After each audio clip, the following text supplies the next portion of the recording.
ये अनुपम महापुरुष अपनी ध्यान साधना से, अपने चिंतन से, अपने पुरुषार्थ से संसार को एक नए उजाले की ओर ले जा रहा है।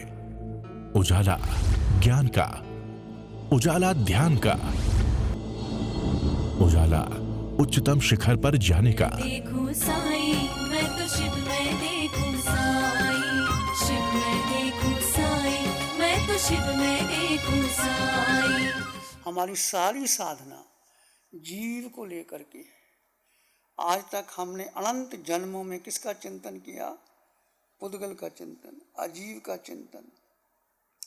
अजीव में आपका देह, आपका पिंड, पिंड के साथ मन, बुद्धि, इंद्रियां, संकल्प, विकल्प, देह के साथ जुड़ा हुआ आपका परिवार, समाज, जो जो व्यवस्था आपने बनाई उनके साथ हम घिरे रहते हैं। देखो मन कैसे छपक्की मारता है।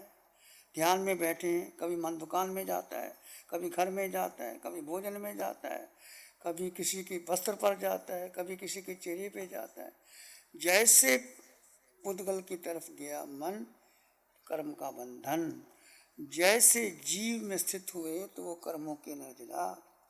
तो हम क्या समझते हैं कि हमने धर्म की क्रियाएं कर ली तो हम धर्मात्मा हो गए। नहीं, धर्म की क्रिया में यदि आपका चिंतन चल रहा है पुद्गल का, तो वो धर्म नहीं हुआ, क्रियाएं हुई। धर्म तो है कि आप अपने स्वभाव में, दृष्टा भाव में इसको बढ़ाइए, इसको अधिक से अधिक अपने में आत्म स्थिरता में रहने का पुरुषार्थ कीजिए। तो आपकी स्थिरता की अविधा कितनी रही? जैसे आप ध्यान में बैठे तो अनुमान लगाइए 2 मिनट, 4 मिनट, 6 मिनट कि आप स्थित हैं अपने में। यदि नहीं रहे, मन चला गया, फिर वापस लेके आइए, फिर आलम्बन दीजिए श्वास का, सोहम का, आत्मा के गुणों के चिंतन का कि मैं जीव, मेरे में सब कुछ संपन्न है, परिपूर्ण है, फिर मैं क्यों जा रहा हूँ, बार बार क्यों मन जा रहा है? हमारा अनादिकाल का मिथ्यात्व, अज्ञान और मोह ये हमें घुमा रहा है।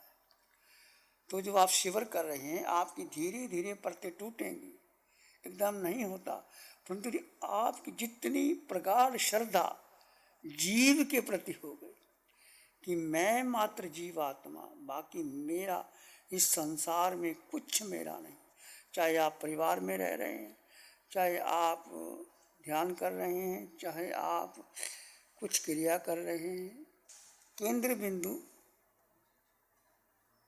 जीव को बनाइए, जीव को। तो कभी एग्जाम्पल देते हैं भगवान के, जैसे कोई परीक्षा देने वाला व्यक्ति, परीक्षार्थी, उनका पेपर है, कल ही पेपर है और वो पेपर की तैयारी कर रहा है, तो इसका मतलब ये तो नहीं है कि वो भोजन छोड़ देता है, विश्राम छोड़ देता है, चलना छोड़ देता है। सब करता है, वो भोजन भी करता है, विश्राम भी करता है, पर उसका केंद्र बिंदु क्या है? बोलो। परीक्षा का जो प्रश्न पत्र है उसका ध्यान देता है। वो भोजन भी करता है तो क्वेश्चन पेपर, वो विश्राम करता है तो क्वेश्चन पेपर, कोई मिलता है तो क्वेश्चन पेपर, सोता है तो वही प्रश्न। ऐसे आपका ध्यान मात्र मैं जीवात्मा, और जीवात्मा कैसे? जड़ जीव का भेद कर दो। जितना आपका भेद गहरा होगा उतना आपकी साधना बढ़ेगी। सुनने में बहुत आसान लगता है जड़ जीव का भेद, परंतु भेद करते करते मन कहाँ चला जाता है, बुद्धि कहाँ चली जाती है, इंद्रियां कहाँ घुमा देती हैं, फिर हम घूम जाते हैं, फिर मन के पीछे लग जाते हैं। कई बार आप देखिए, बात करते करते मन 5 मिनट 10 मिनट कहीं ना कहीं ले गया। आप बैठे हैं, किसी व्यक्ति को देखा दूर से, आपका परिचित है, उसके साथ लग गए, उसका वो कौन आया, कैसे कपड़े पहने, किस लिए आया, क्यों आया, मन घुमा देता है। तो सबको छोड़ करके केवल मात्र आप अपनी अवस्था देखिए। संसार में सब कुछ घटता है, हम कुछ नहीं कर सकते। क्या कर सकते हैं बोलो? घर में व्यक्ति आता है, बच्चा जन्म लेता है, जन्म के साथ ही कोई चला जाता है, किसी को रोक आ जाता है, कभी व्यापार में हानि हो जाता है, कभी लाभ हो जाता है। अभी कितनी बड़ी दुर्घटना घटी, एयर क्रैश हो गया, 200, 250, 300 लोग चले गए। क्यों चले गए? हम क्या कर सकते? इसका चिंतन करते रहे, वो मेरे संबंधी था, वो ऐसा था, ऐसा था, गवर्नमेंट ने ध्यान नहीं दिया, पायलट ने ध्यान नहीं दिया। ये व्यर्थ की चर्चा, एक आत्मार्थी को नहीं करना। जो प्रकृति का विधान है उसके विधान के बिना। और ये पहली बार एयर क्रैश नहीं हुआ, कई बार हो चुका। बड़े बड़े होमी बाबा जैसे चले गए, बड़े बड़े राजनेता, सुभाष बोस चला गया, पता नहीं लगा वो हिंद फौज बनाने वाला कहाँ से क्या हुआ, टक्कर लगी क्या हुआ, पता नहीं। बड़े बड़े लोग कैसे चले जाते, और पता नहीं हमारा बारी कब आ जाए। जीव का क्या भरोसा, अनंत काल तक। कहते ना, समान 100 वर्ष के, पल की खबर नहीं। तो ऐसा सोचो, विचार करना, चिंतन करना कि अभी बुलावा आ जाए मेरा। आप चिंतन करो, अभी बुलावा आ जाए, जीव निकल रहा है। क्या आप जाने को तैयार हो? जाने को तैयार है? पक्का, निश्चित? कोई घर का मोह नहीं, किसी का नहीं, बिजनेस सब छोड़ छाड़ के अकेला तैयार है? अच्छी बात है, यदि ऐसी तैयारी है तो अच्छी बात है। आपकी भी तैयारी है, अच्छी बात है। यदि ऐसी तैयारी है तो कभी भी जा सकते हैं। इसलिए दिल को तस्कीन, रूह को आराम आ गया, मौत आ गई कि दोस्त का पैगाम आ गया। क्या पता लगता है, क्या पता जिंदगी स्थिरता की अवधि क्या रही होगी, अनुमान लगाइए, अपनी अवस्था देखिए। संसार अपनी गति से चलता रहेगा, कार्मन काया से कर्म निकल करके उदाहरण पर आएंगे। आप उन्हें किस भाव से देखते हैं? अब जब से पीड़ा होती है, आप ध्यान में बैठे हैं, आप कौशक में हैं, आप योग निद्रा कर रहे हैं, उस समय सारे कर्म निकल करके कहाँ आएंगे? उदारक शरीर पर आएंगे। वो क्या सहन कर पाओगे? भयंकर पीड़ा होती, नहीं कर पाते। उस समय वो आपको जब कर्म निकल करके आते हैं शरीर पर, तो उस समय कितना आप सहन कर पाते? निश्चय हर की अपनी अपनी स्थिति है, कोई क्या कर पाता है, कोई नहीं कर पाता है, कोई अवधि स्थिति मंदम है, कैसी है। पुद्गल की और किंचित मात्र ध्यान ना जाए। पुद्गल पर कर्म पुद्गल किसी भी रूप में निकले, आपकी स्थिरता आपको अनंत सुख का अनुभव करवाए। ऐसा आप पीड़ित ना करे, सुख की धारा खंडित ना हो। तो ये आप अपना चिंतन करेंगे, अपना चिंतन करेंगे। संसार में अनंत काल में अनंत बार जन्म मरण किया, पर क्या कोई साथी है आपका? बोलो। परिवार भी एक संयोग है, माता पिता भी एक संयोग है, बच्चे भी एक संयोग है, और समाज का जो आपसे संबंध बना, जिसको आप अपना मानते हैं, वो भी एक संयोग है। संयोग पता नहीं कब चला जाए, कब टूट जाए। तो संसार में अनंत में है, आप अंतःकरण से स्वीकार करें कि मैं अकेला, मेरे पास मेरे अलावा कुछ मेरा नहीं। कार्बन काया पर पड़े एक एक कर्म से आप स्वयं को स्वयं मुक्त करोगे। अनंत क्षय करने हैं, पूरा ध्यान केवल जीव मात्र पर ध्यान बना। और बड़ा कठिन है जीव मात्र पर ध्यान पर। हमारा ध्यान फिर पुद्गल पर चला। जीव को छोड़कर के सारा संसार पुद्गल का है। जो भी आपका शरीर है, मन है, बुद्धि है, इंद्रियां हैं, विचार है, धारणा है, परंपरा है, तो आपके माता पिता है, बहन भाई है, समाज है, रिश्ते नाते हैं, धन है, संपत्ति है, कोठी है, बंगला है, जो है, ये सब पुद्गल है। और यदि पुद्गल पर ध्यान है तो कर्म का बंधन है। यदि सब कुछ रहते हुए आपका ध्यान अपने पर है तो कर्मों की नहीं है। भट्ट चक्रवर्ती को देखो, 6 खंड के मालिक, उसका कितना ध्यान ही नहीं है, अपने में मस्त है। ऐसी अवस्था, तो कैसी भी स्थिति हो, अपने तक पहुंचना है तो निश्चय चिंतन करो कि वास्तव में मैं अकेला हूँ, जिन पुद्गलों के मध्य में हूँ, पुद्गलों से भिन्न हूँ, मैं अकेला। मेरे ही विवेक से मुझ में विद्यमान गुण प्रगटेंगे। मैं आत्मा एकत्व को स्वीकार कर, जीव तत्व को स्वीकार कर, एकत्व स्वीकार करना और जीव तत्व को स्वीकार करना और कर्म सिद्धांत को स्वीकार कर, पुद्गल का पिंड पराया जानकर मानकर स्वीकार करके अपने आप में ठहर जाना। न मन से जुड़ना, न बुद्धि से जुड़ना, न इंद्रियों से को महत्व देना। तो फिर ये किसका समय? ये समय आपके जीव का होगा। अपने भीतर शांत शून्य अवस्था, संकल्प के साथ आप अपने आप में बने रहेंगे और धीरे धीरे जब आप अंतर में जाएंगे, जीव में स्थित होंगे, तो सुख बढ़ेगा। आपका अखंड धारा वो स्थिरता ही धर्म है।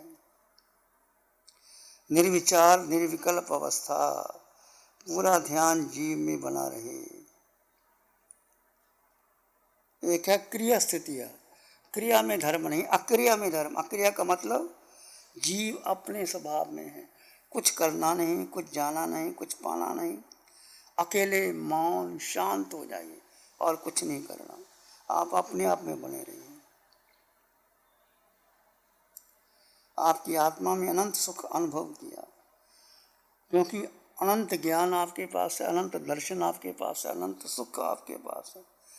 ये सुख जैसे जैसे बढ़ता चला जाएगा, जब आप भीतर जाएंगे तो आपकी सुख बढ़ता चला जाएगा। फिर आप यदि आत्मार्थी हैं तो आपको कोई शिकायत, कोई प्रतिक्रिया, कोई क्या कर रहा है, कोई नहीं कर रहा, किसी की तरफ ध्यान ही मत दो। बस अपने मात्र एक शब्द आत्मा आत्मा आत्मा आत्मा। समान दृष्टि से देखने का मतलब सब में जीवात्मा समान है। सो हम की साधना जो आपने की है उसको जीवन में लाइए। सो मैंने वो आत्मा सिद्धों में, वो मेरे भीतर भी है। सो मैंने जो आत्मा देव में है वो मेरे में है, जो पुरुष में है मेरे भीतर में है, जो बेटे में आत्मा में। तो सोहम की साधना को घटित करीजिए, सब में जीव तत्व देखिए।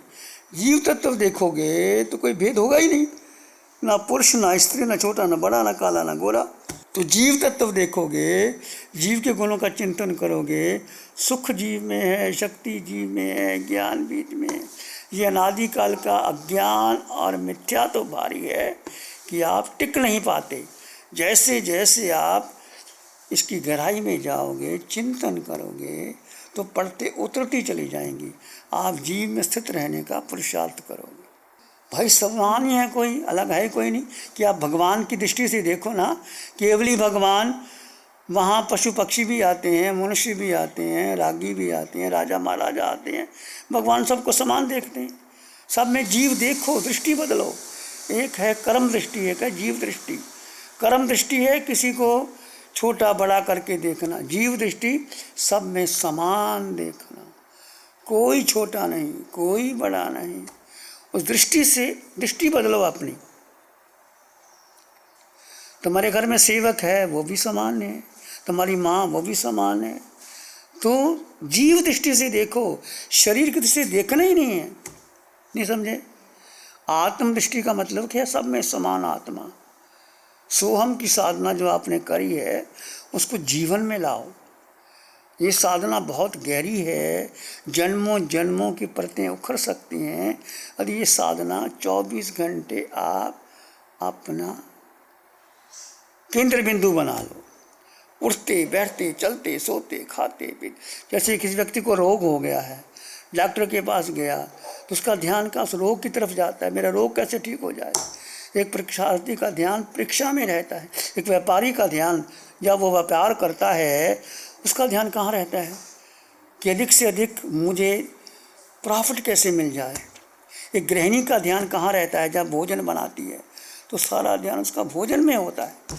ऐसे आपके भीतर प्यास, पीड़ा, तड़फ, बेचैनी, अभीप्सा जीव के प्रति, मैं जीव का जीव में संबंध रहेगा तो कर्मों की नजरा।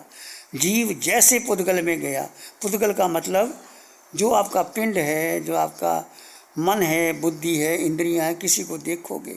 इसलिए आत्मार्थी को एकांत में रहना, अधिक बातचीत नहीं करना, किसी से विचार विमर्श करना ही नहीं, किसी से सलाह मांगना ही नहीं। अपने एकांत में रह एकत्व भावना का पोषण करो।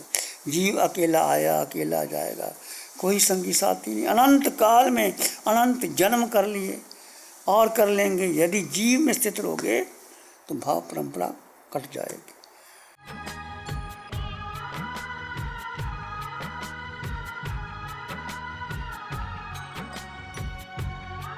आंखें बंद, मन वचन काया शांत, शरीर शांत, विचार शांत, सृष्टि शांत, वातावरण शांत, हर दिशा हर किनारा शांत, शांत शांत शांत। सिर के सिरे से पांव के अंगूठे तक अपने भीतर शुद्ध चेतना का एहसास कीजिए। तुम मात्र मात्र मात्र आत्मा हो, आकार में निराकार आत्मा। सिर के सिरे से पांव के अंगूठे तक अपने निराकार आत्मा का विस्तार को जानो।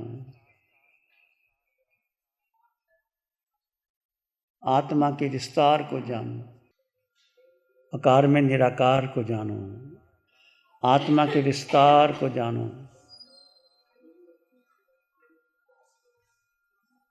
अपने भीतर मंगल का भाव लाएं, प्राणी मात्र के लिए मंगल की कामना कीजिए।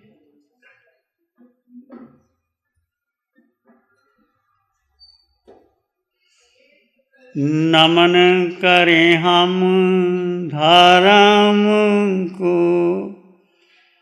धर्म बड़ा बलवान। नमन करें हम धर्म को, धर्म बड़ा बलवान। धर्म सदा रक्षा करे, धर्म करे कल्याण। सबका भला हो, सबका मंगल हो, सबका शुभ हो। इसी में एक लंबा गहरा सांस लें। अरिहंत परमात्मा के चरणों में अनंत कृतज्ञता ज्ञापित करें। एक और लंबा गहरा सांस। अरिहंत परमात्मा के चरणों में नमन और वंदन। दोनों हाथों को आंखों पे ले जाएं। हल्का सा स्पर्श, धीरे से आंखें खोल सकते हैं। नमो अरिहंतानंग, नमो सिद्धानंग, नमो आयर्यानंग, नमो ओवच्छायानंग, नमो लोय सब साहुनम, धम्मो मंगल मुकिठम अहिंसा संयमो तवो, देवावित्तं नमं संति जस धम्मे से आमनो। श्री चत्तारी मंगलम, अरहंता मंगलम, सिद्धा मंगलम, साहु मंगलम, केवली पाणत्तो धम्मो मंगलम। चत्तारी लोगुत्तमा, अरहंता लोगुत्तमा, सिद्धा लोगुत्तमा, साहु लोगुत्तमा, केवली पाणत्तो धम्मो लोगुत्तमो। चत्तारी शरणं पवज्जामि, अरहन्ते शरणं पवज्जामि, सिद्धे शरणं पवज्जामि, साहु शरणं पवज्जामि, केवली पाणत्तं धम्मं शरणं पवज्जामि। चारे शरण हरण जगत में, और न शरणा कोई हो। जो भव्य प्राणी करे आराधन, उसका अजर अमर पद होगा, उसका सदा ही मंगल। पिछले 60 सालों से केजीओसी ग्रुप अपने 4 ब्रांड कोहे, कंगारू, म्यूनिक्स और माइल्स के माध्यम से हाई पोजीशन प्रोडक्शन के द्वारा दुनिया में जाने माने लार्जेस्ट मैन्युफैक्चरर्स में से एक है। जैसे staplers, stable remover, paper punch, gun tacker, app tool, geometric tools, stitch wire और किचन में यूज होने वाले प्रोडक्शन से दुनिया के लगभग हर देश में उपलब्ध है। ये प्रोग्राम केजीओसी ग्रुप के सौजन्य से प्रस्तुत है। निज आत्म को ढाले